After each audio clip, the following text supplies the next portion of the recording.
This was my first demonstration, right down the avenue, past my neighbors and friends. I was really scared, but excited too. There was our target, the old boarded-up welfare office, which we were going to turn into a community center for the kids. Everything was happening real fast. Fight for what you want if you don't to nobody. Me, I didn't know much of what was going on. How come there were so many cops? Then things started to go wrong right away. Hello, Mark, you're meant to speak on the microphone. Let them in! Let them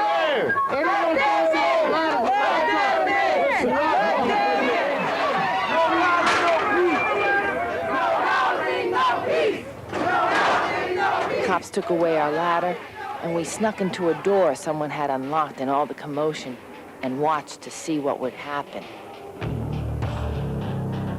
And along with the cops, there were all these other men that were trying to convince us not to do this. They talked to us like they were all community-minded and stuff. Turns out that they were civil affairs cops. They're like the local FBI. We'd be seeing more of them. These men are hard. I'll see your face through space and bar. You're new to. Was I going to jail for life? Would I ever see my kids again? How would they ever live without me? I was kind of surprised that they arrested us at all. But what was really scary was when they threw the book at us. Breaking and entering and criminal conspiracy. We faced 10 years in jail. 10 years for what? For trying to set up a community center? WCAU TV, Philadelphia. This is Channel 10 News. They're calling it a witch hunt tonight. A group of Kensington women say that they're being harassed by police for taking over an abandoned public building. Some protesters dressed in costume because they feel the police were on a witch hunt when they arrested 6 women who took over an abandoned welfare office in Kensington. They're interested in having the cases dropped and obtaining use of that property over in Kensington. Is there a chance that you can authorize something like that? Well, we don't know until we actually look into the file and talk to some other people and see exactly what did happen here. The DA's office says it'll get back to the Kensington 6 within 10 days. If they decide to take them to trial, they'll see them in court in October. Today's October 21st, Wednesday. After feeling sick to my stomach yesterday, today is the cold sweats. It was a long day, pictures, right through lunch. Cheri, Sandy, Louise, Diane, and me, we all holding together as one. You know, we're going to still go for it. You know, we're holding up right now, and it's only the second day of the trial. Today is October 22nd. As everyone's on edge, we put the 2 jurors today and began the trial after lunch. Today's Tuesday, October 27, 1992. By now, I'm all stressed out. Each day, things were getting worse. We were trying to say that we had to do this for the kids. The judge just wanted to know whether we broke the law or not.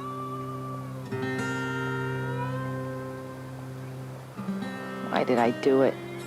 What's going to happen when they find me guilty? I can't pay a fine. I don't even have car fare or lunch money. What if DHS takes my kids?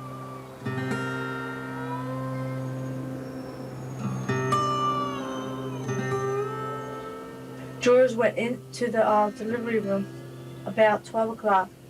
It took them 4 hours to make a decision. So the judge told everyone to have a seat. What scared me was the policeman in uniform. The policeman in blue surrounded the whole courtroom. I just knew it. We were doomed then. We were going to jail. It was so scary, I thought we were going to jail. Right then and there. The jurors came in and read off the verdict for Diane Coyette. Not guilty, not guilty, not guilty. Then Cheri Honkala. Not guilty, not guilty, not guilty. I knew then I was scot-free. And everybody just jumped up and screamed and kissed each other. And the district attorneys just sat there and just wonder why, we got off free. But I know why we got off free, because we didn't do nothing wrong. It felt great to win. And with being on the news so much, a lot of people recognized us. And there are some really good people out there. The foundation even gave us this van. We need it with all the kids. It's hard to believe that all these kids are just me and you. Come on, everybody. But when you're poor, it's just one thing after another. The system knows how to play, and they play hard. And what happens is some people can only handle so much pain. And if they get high, they don't think about the pain so much, Sometimes the system's already got to them, and we lose them. Wait. Chill out. But for just as many as dropped out, new ones joined up. Estuvieron regando papeles y me interesé porque se están uniendo mucho, no somos uno nada más, para ayudarle a las familias, a esos que necesitan nuestros apoyos, que los podamos ayudar. Even a whole group joined, like this one Puerto Rican group called United in Strength. Many of their members were homeless. They spoke Spanish, and each thing anyone said had to be translated. Nosotros somos. So it made our already long meetings twice as long.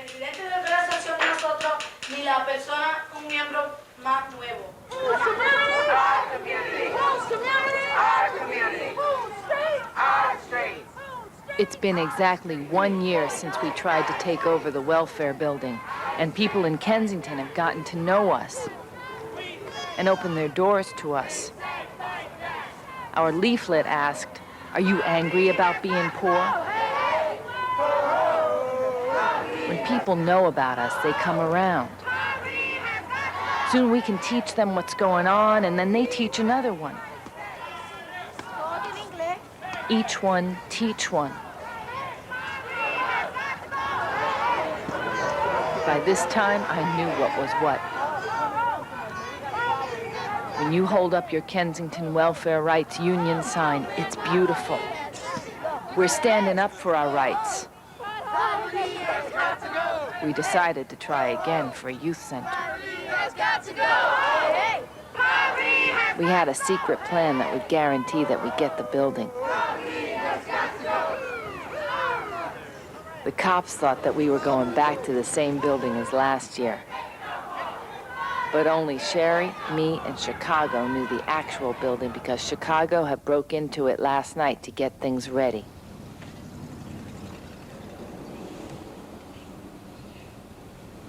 What are you looking at? Basically, I'm looking because we down to the last 13 minutes before they're supposed to be here. So I'm just looking out because at the same time that people come down, I want to throw the banners out.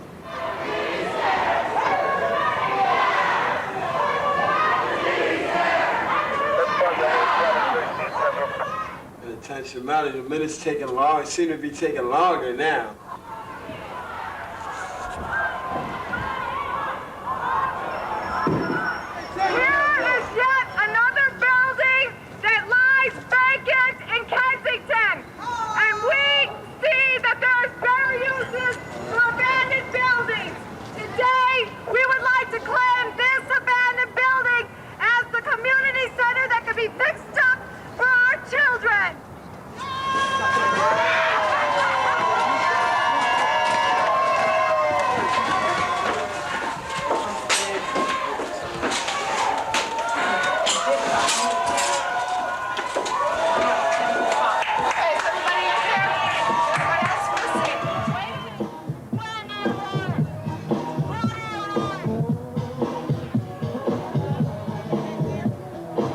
Like the song says, we gotta get away from this hell, we gotta bring some peace.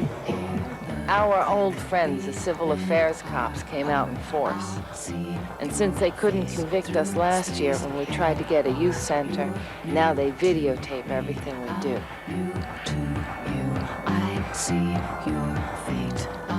And They know us all by name. You threaten.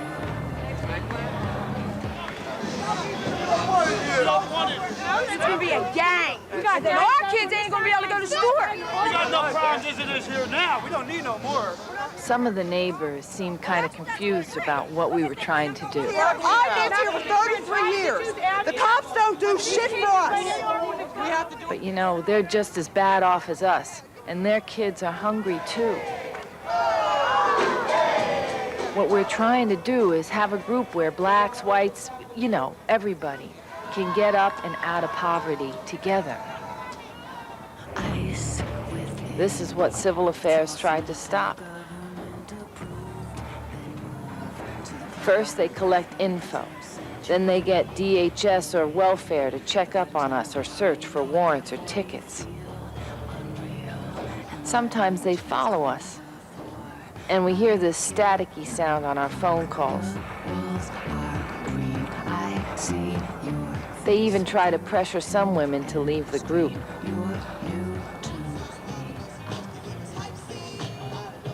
We didn't know it then, but later that night, the Civil Affairs cops would come in and arrest the 8 of us who remained in the building. But the city, not wanting another public trial that made them look bad, recognized the growing strength of the Kensington Welfare Rights Union and traded us homes for 3 families if we gave up this abandoned building. We accepted. Let's go. Everyday people. All right.